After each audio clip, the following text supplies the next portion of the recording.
This is the Franchise QB Podcast, where we empower entrepreneurs to win big in franchising.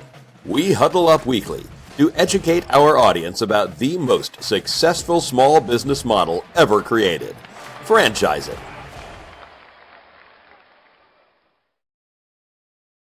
Welcome to the Franchise QB Podcast. I'm your host, Mike Halpern, a 20-year industry veteran and entrepreneur.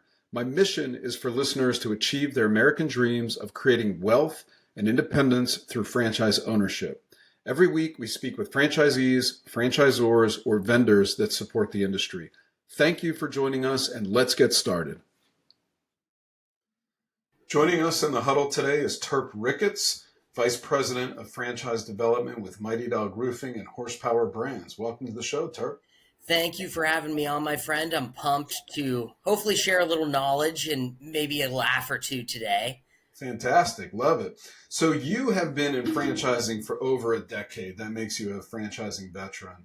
And you were also a collegiate baseball player, which is really cool, and a youth baseball coach. You and I have that in common. Not the collegiate baseball playing. I did not play. I'm a tennis guy, so that was my sport in high school. But I was a Little League coach for 7 years, 14 seasons while my kids were coming up. And I understand you coached a little bit back when you were younger. So tell us a little bit about that coaching experience. It was one of the best experiences I'd say I've had. So when I was in high school, I played 4 years of varsity baseball. Our team was really good a couple of years, and my just right across the street neighbor, his name's Tyler Tritch. He's in college now. That makes me feel really old.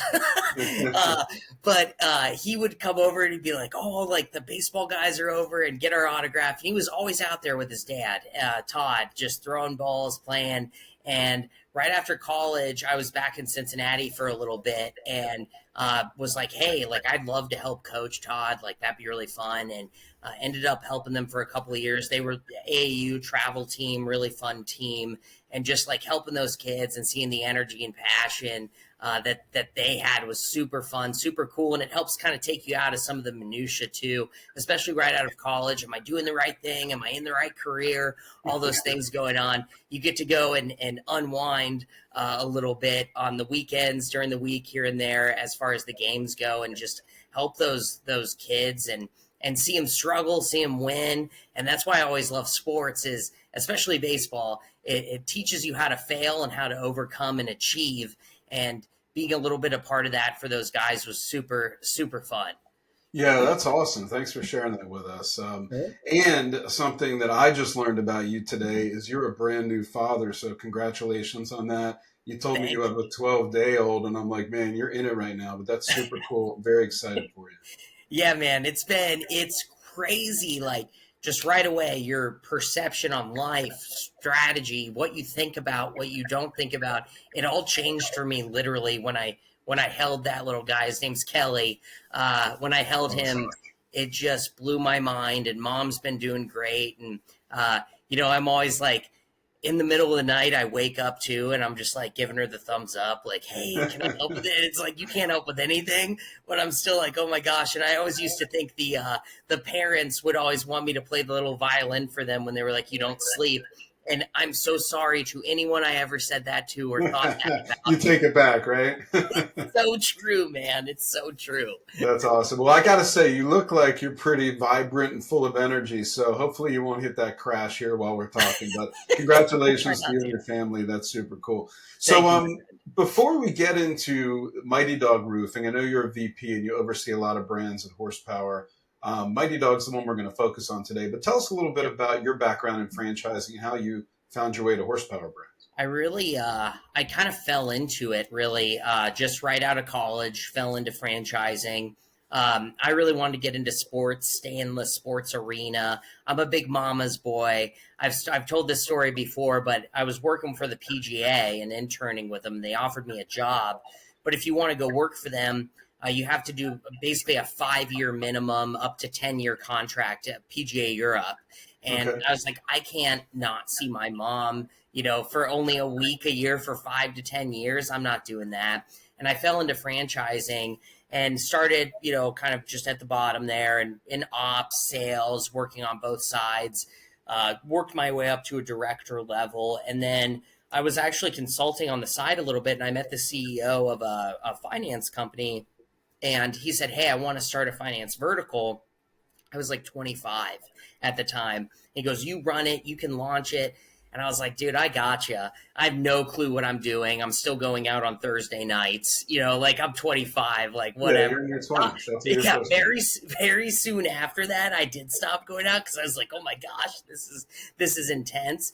But was able to build that portfolio up to about $500 million, and got to a point where the bank that owned us was a little bit smaller bank, and they were just like, "Hey, we don't want to keep growing." And I have a growth mindset. I just want to keep going, keep learning, keep trying to achieve and go. And I'd worked with Josh Skolnick and Zach Butler with Redbox Plus and Monster Tree Service. I built out customized financing programs for their franchise owners. So my first call, I left the position and helped them do kind of a wind down on the franchise side.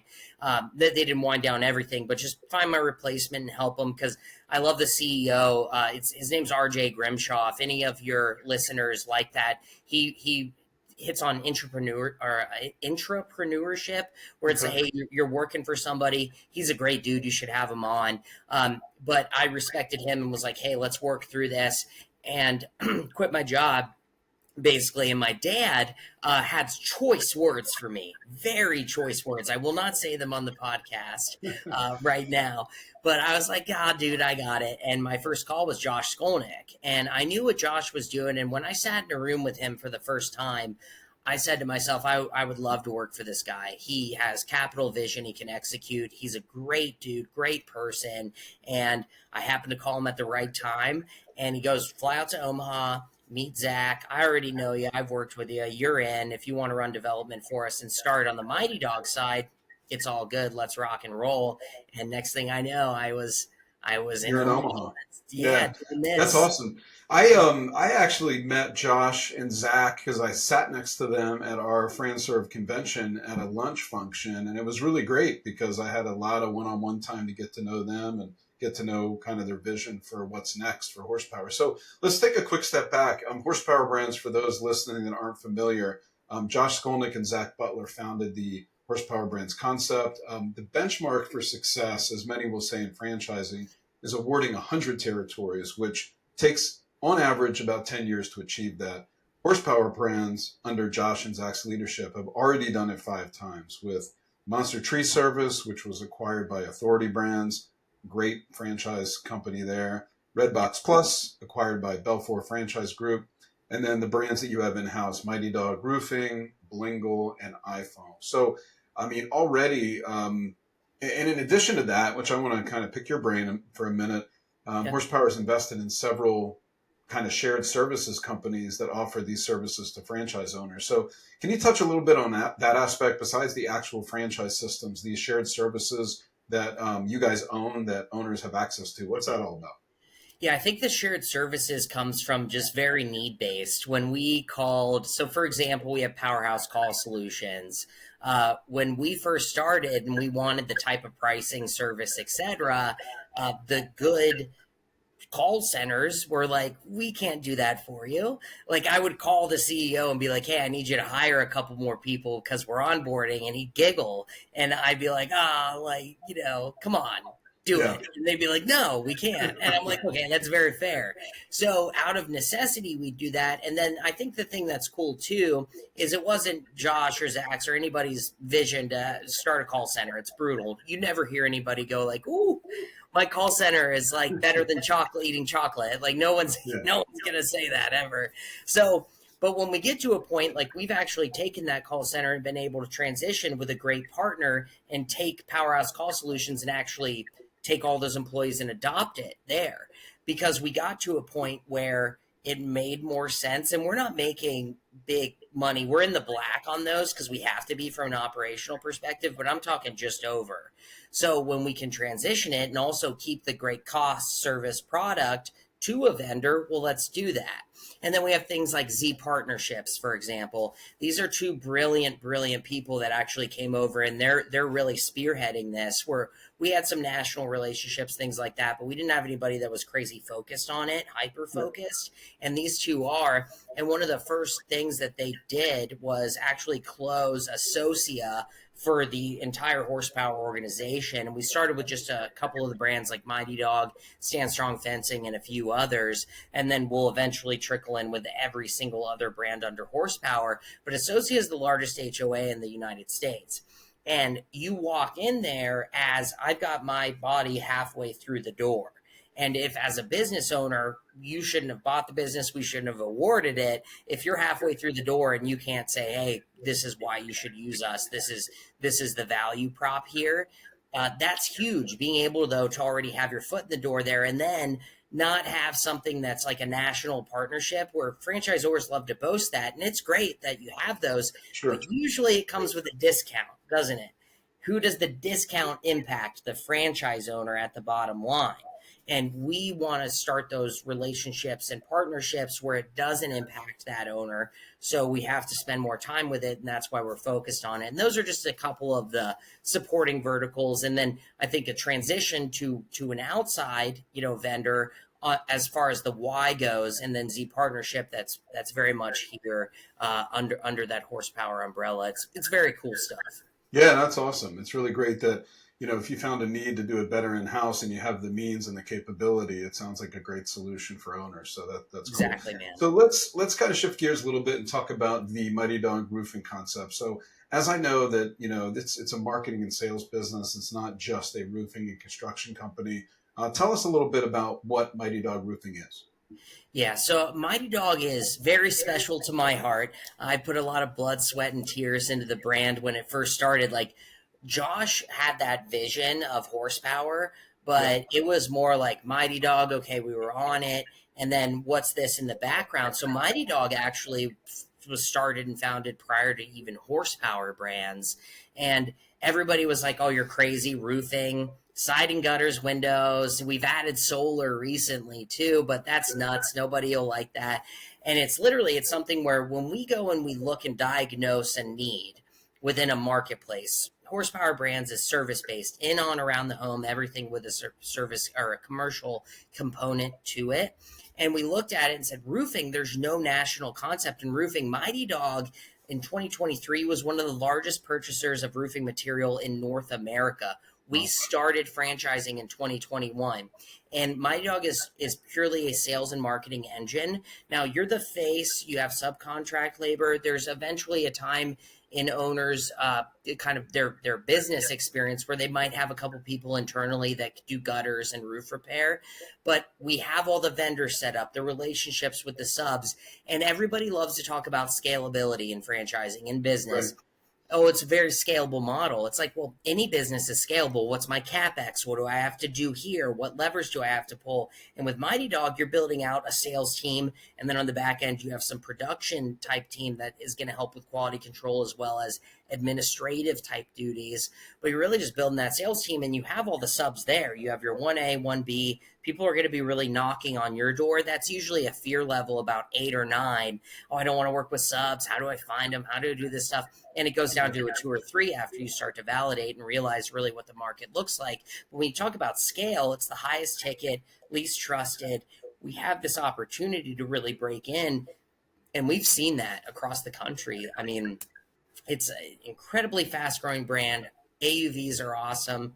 Franchise owners are doing great, and the team behind it just continues to get better and better and better. Level yeah, up. You said something that kind of caught my attention, which is it's the least trusted. And I've heard that roofing in general is the least trusted of all the home services. How is Mighty Dog coming in and solving that problem? I think it's a lot of things. I always make the analogy of, have you ever seen The Office, Mike? I have, yeah. Okay, so Kevin's chili in The Office. Remember, he spills it all, but he's working all night on it, and he goes, "It's not just one ingredient." And I did a bad impression. I don't even know why I tried. That was awful. I actually went to the Office Experience in DC, where you actually go to like a vacant office building and they retrofit it with the set. So they had the chili the thing spilling, and it was like an acrylic frozen chili all over the floor. My kids loved it. They're bigger fans than I am. Oh, that is sweet. I Yeah, would have it's awesome. loved that, man. Yeah, so I'm a huge fan too. And it's just, he's talking about it though, and he's talking about the ingredients. Everyone always, what's your secret sauce? What's that big differentiator? If you just have one or two, or it's just one secret sauce, that's not really going to be great for you because somebody else can copy it, do it better, or it's, oh, it's this type of technology. Well, technology changes every day. How are you going to be able to stay up on that? I think it's a lot of different things that come together with Mighty Dog that make it better. So we're just going to take a step up. We're answering the phone, showing up on time, being professional, giving them transparent pricing, giving them technology within the quoting process, using drones, being able to see what would a green roof look like on your home. Maybe it would look good. It's Yeah, shocking, but sometimes it does. Hey, we sure. have the best relationships with vendors and access to all those things. So it's everything coming together. Or, hey, this is an insurance claim, or could be. Most roofing companies, pretty much everyone out there, is going to have to take it to a third party supplementation or public adjuster type company.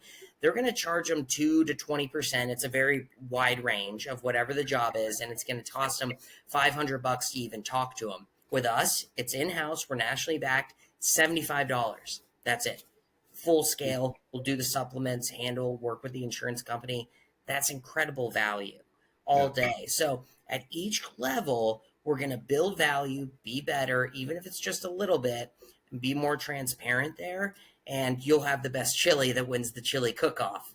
Yeah, It, no, I totally get it. And I think by professionalizing the space with having that professional sales organization, and also having that production and the execution, it's really helpful because there's a lot of, roofers, 1099, that just want work, right? They want to show up to the site, do their job. They don't want to interface with the customer.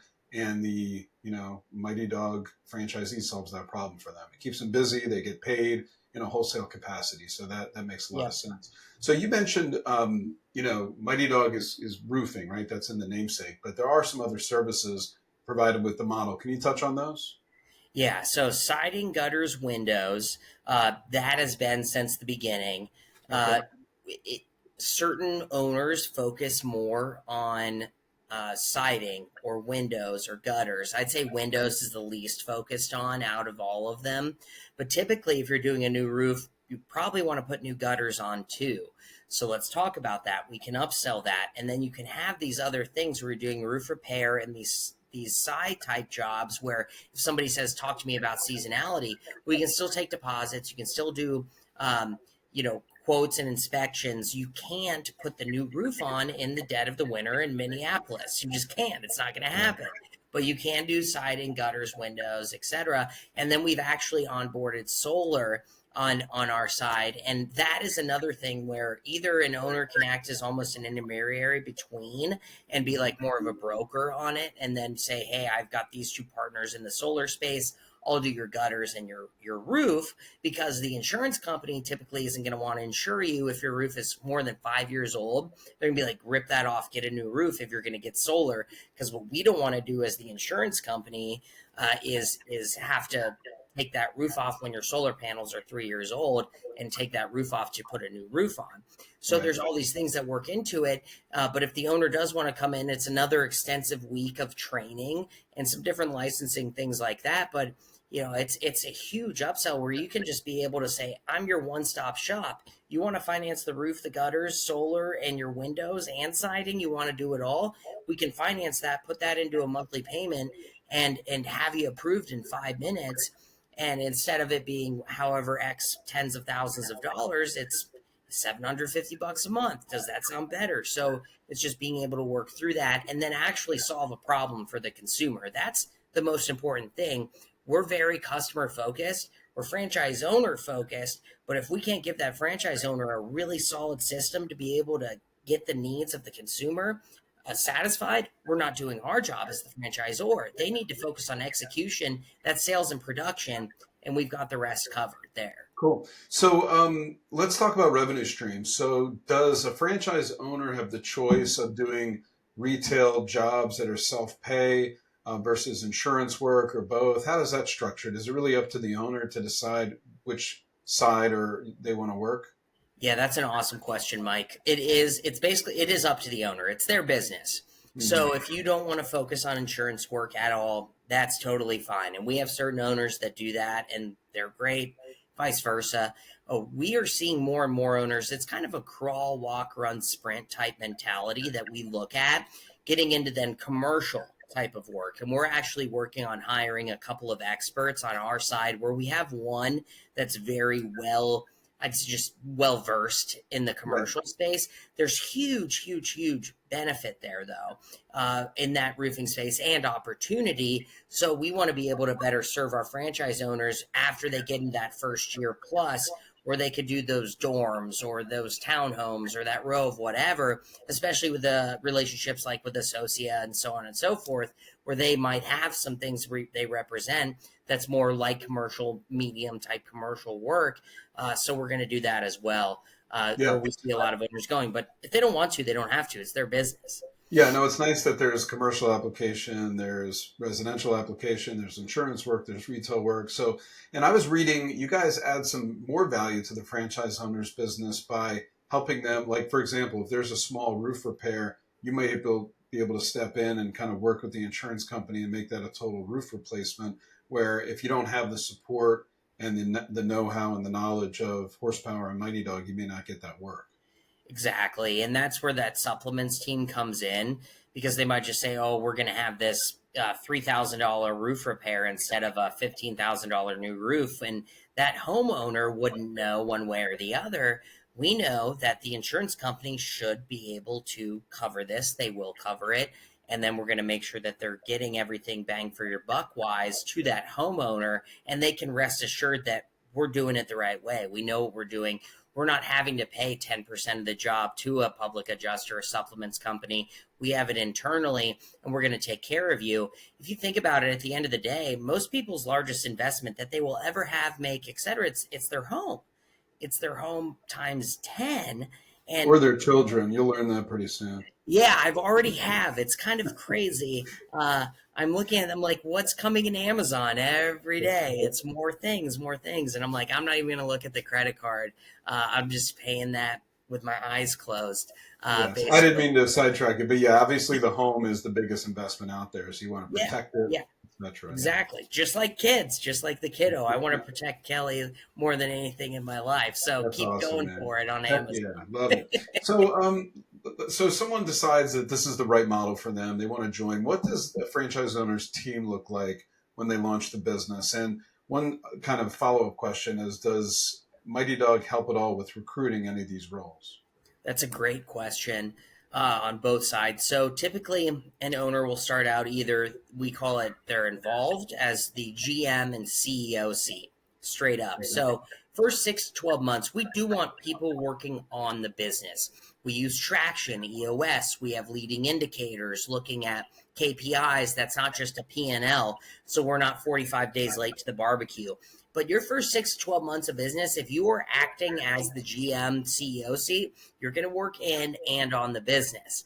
So we either have that where that owner is acting there, and then they start with 2 salespeople, or they're in a more semi-involved role where they have a GM day to day and they probably have a W-2 job, whatever that is. I always think too, I'm not a tax expert, but I would tell people you talk to, anybody, look at the tax benefits at the end of the day. When you have a W-2 job, there's a lot that you can do there to benefit from owning a business. But you have a GM, and I look at it as you're giving the GM the keys to your home. You don't want to just pay them well. Let's say they're making 80 grand a year. This is just a made up number, but Sure. that's more money than most people in the US make a year. So you're paying them well. Well, all they're going to do is lock your door. They're not going to make sure the heat's turned down, the windows are closed, the doors are locked. So if you as an owner don't have the capacity to want to help somebody, give them an opportunity they otherwise would not have by profit sharing or equity, whatever it is, you probably shouldn't be a semi-involved owner. If you Hmm. do have that, then amen. And then they just start with the 2 salespeople there. So Okay. 2 or 3. And then on our end too, we have Z Recruit. Z Recruit is something that was born out of more necessity than anything. If I try to use a high end recruiting service where they're totally worth it, by the way, because the hardest thing to do is to hire, to find talent, all those things, by far. They're worth the cost, but it is very costly, especially if I'm just starting a business. I'm not looking to hire a really ritzy head hunting firm to find X, Y, or Z for me. It's ridiculous.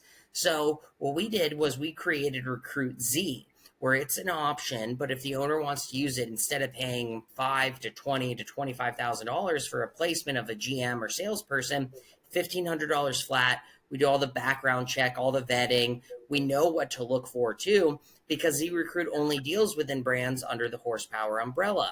So they know exactly what we're looking for from Mighty Dog or iPhone or Stand Strong or Bumblebee, whatever it is. We know what that is. And it's turned out to be really just great for the owners because they're saving a lot on the front end. And then instead of them having to rifle through 100 resumes, interview 30 people, it's 4. Here you go. These are all really solid. Don't know if they'll work out. You just don't know. But these are solid. We've done background checks. It's all good. Here's the plate. We can set the plate for you. They still have to eat and make the decisions. Yep. And we found that works really well. Yeah, that's really great to have that kind of support. So let's talk about training. When a new owner comes in, what does that training look like? And what's the support look like for a new franchise owner that just goes through launch and they're out there and they're doing their thing? What does it look like getting them to the place where they can kind of be on their own and run this business?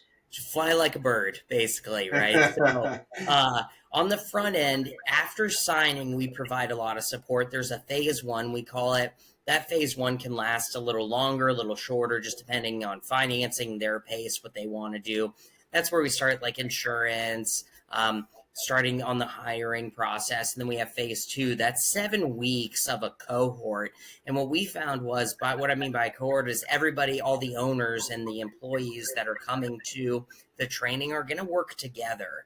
If I don't know you, I'm not as likely to ask questions that might seem vulnerable, or maybe this is a silly question. I'm just not going to do it because I want to seem tough or whatever it is, or smart. That's just natural for people to want to do. So we put you into a cohort on that week 1, and then you work with a group. It's about an hour and a half a week where you are doing the group that you'll actually come to training with. And then about an hour and a half, that's one-on-one, and then some self-driven type of learning. Then Omaha for a week, 4 days is focused on the brand. So Mighty Dog, it's 4 days on Mighty Dog. Then on Friday, we have a guy named Justin Mink, which I would suggest everybody that listens to this, follow him, connect with him. He's an EOS expert and implementer. He spends about 6 hours with the group as a whole on here's how you implement EOS into your business locally. And then we send you on your way. That week, within the next week or 2, they're launching their business. And then we come and spend a couple of days, 3 days with them in the field. That business coach does. And then after that, we'll do quarterly visits in person. And our ratio as far as owners to business coach goes, it's 1 to 20. That's really low. Typically, I think industry is probably 1 to 40. If you read different things, you hear different things. So I don't even pretend I didn't say that. It doesn't matter, but we're 1 to 20, and we're going to be able to support you, not just from a business coach perspective, but from a brand perspective. We have a director or a vice president of sales and marketing. Her name is Megan. Megan has owned a roofing business. She is awesome. I love her. Cool. Director of ops, Addie, there's all these people there for you to be able to support and get you to where you want to go, because that's what franchising is about. Yeah, that's awesome. Thanks for sharing that with us. So have you found that there are owners that are within the portfolio of Mighty Dog, for example, that diversify into another HorsePower brand? Because I would think that, once you have a business and you're familiar with the geography, your options are to scale by adding more geography with the same brand, or bring in other kind of non-competitive platforms that can leverage the same shared services and knowledge that you gain as an owner with this system, for example. Is that something that you find in practice once owners get mature in this space? We certainly do. And we've had some, we're not too old yet as far as maturity goes, but we've already had quite a few different owners that are stacking up with another HorsePower brand. Or even we say, if you want to do something independent or another franchise, whatever, that's cool too. But it's a stack up, not spread out mentality. What is harder to manage, something that's spread out or something that's stacked up? Well, I could just climb the steps, stack it up. And the reason it's being stacked up is because it's the same consumer base. I can use the same GM and promote them to a VP or something, and then have a couple GMs over the 2-3 businesses that I have. And the beautiful thing is if it's service based, it is that same consumer base. It is that same strategy, that execution base. And we love that mentality where sometimes I'll talk to owners and they'll be like, I want to own all of Atlanta. And I'm like, no, you don't. And if somebody wants to sell that to you, in my opinion, I think that's silly for you and for them to do, because you'll never develop it. Why don't you focus on 3 or 4 territories, build that out, and then stack up with something that complements Mighty Dog really well? Why don't we look at that? And that is going to be more profitable, less stress, same marketing strategy, so on and so forth. Like you said, they're familiar with the market, and you can really build your own empire within a specific area of Southeast Atlanta or Sarasota, or whatever the territory is. Yeah, that makes perfect sense. So let's talk about this one specifically. The startup cost on item 7 is $214 to $319. Franchise fee, grand opening package, sales vehicle, advertising, working cap. Does that pretty much cover it? Yeah, we're front loading a lot of costs as well for the entire year. You're going to need accounting. You're going to need the call center. So let's front load that so that initial kind of ramp up to get to cash flow positive is in theory faster, better, etc. We put a lot of working cap in there. We're very aggressive with that. I think also multiple territories, like you can scale these businesses a little bit easier. Not that it's easy, but it's not, I need to find another retail location. I need to hire somebody that's an expert here. I need to do X, Y, Z. It's a little bit more simplistic of a model once you get it down and you can execute. The typical investment with like Mighty Dog for multiple territories is a little over $300K.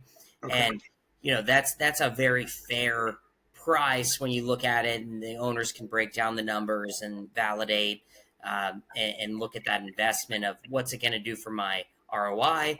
And most importantly, I think return on time. Time is something we can't buy, Mike. If you have some for sale. Get it back. Yeah, no, I hear you, man. That's a big deal for a lot of people looking to get in business. It's like, how can I take the same amount of time and be more productive with it? So having franchise systems and support is one way to achieve that goal. So let's jump into item 19, financial performance. You guys are crushing. I have data from the old 22 FDD, but the top 10% doing over 3.4 million, top 25% 2.4, top 50% 1.9, 75% 1.5, and the bottom feeders are still over $500,000. Those are phenomenal top line numbers. And I can only imagine that, with another year under your belt, they're just going to get better with the new publication. Yeah, we'll be refiling here in a couple of weeks, and it is definitely just going to look and be even better. And I always say people are, well, what happened to the bottom side of it? We don't need to talk about the top 10, top 25, but I also tell people, where do you want to be too? If we focus on the bottom, we're going to the bottom. Let's focus on the top, try to get to the top. But a lot of that is just little things from an execution perspective. Owning a business is not easy. The franchise isn't a magic wand we can wave. You have to execute. We are a vehicle to get you to where you want to go faster, quicker, more efficiently, profitable, etc. But we're just going to shorten that. It is still brutal. It's not easy to own a business, all right? Sure. So there's going to be a learning curve sometimes for people, and that might be a little bit longer. Or, hey, I decided to invest X amount of dollars into this ridiculous marketing thing that I shouldn't have done. So there's learning curves and being able to learn where to focus, and the focus needs to be on sales and execution of actually doing the jobs, and then not, I'm going to go find my own insurance, or I'm going to do this own thing, or I'm going to try this. That's where you kind of see that lower level where it needs to adjust, and then, okay, we're level set now let's go up. And it's pretty cool though, seeing as those numbers you rattled off, those are owners in their first or second year of business. That's wild. Yeah, that's Like, wild that the franchise system's so new and those numbers are being achieved. So, well, you've shared so much great stuff with us today, Turp. Anything else you'd like to share with us before we wrap up? I know right after this, you have to take a big nap after, being so sleep deprived with the newborn. I'm actually going to a confirmation day that we have here in Omaha, Nebraska, with all of the horsepower brands. So no nap for me, but definitely just, if you have questions on franchising, if you want to own a business, you're never going to be able to buy time back. Mike's a great dude to talk to. Horsepower is as well. And it really is just, hey, let's figure it out. I always like to say, let's get to a hard yes or no. We don't want to live in minutia. And that's where I like to live too. But it was a pleasure being on, man. I'm glad I hopefully shared some valuable insights and information. And it's a pleasure always talking to you. Yeah, this was great, man. I really appreciate you taking the time, and thank you for that nice compliment. Love working with you and your team as well. So if anyone listening would like to connect with Turp to discuss Mighty Dog Roofing or any of the horsepower brands, you can reach me at franchiseqb.com or on Twitter at QBFranchiseQB. I'll get you guys connected. Thank you so much, Turp, for taking the time to get in the huddle and discuss Mighty Dog Roofing and horsepower brands with us. Absolutely, brother. Appreciate you. Thanks, man. See you, dude. Thank you for listening to the Franchise QB podcast, where you're at the helm of your future as a franchise owner. If you enjoyed the content, please rate the show and recommend it to anyone that might be interested in franchising. Make sure to visit franchiseqb.com to subscribe to my newsletter and for an actionable playbook to go from walk-on to legend in your new business. Follow us on Twitter at QBFranchiseQB and join us every week for a new episode. See you next time. Visit franchiseqb.com to take the next step of your journey towards wealth, independence, and franchise ownership. And remember, when working for the man gets old, you must do something bold. Thank you for listening.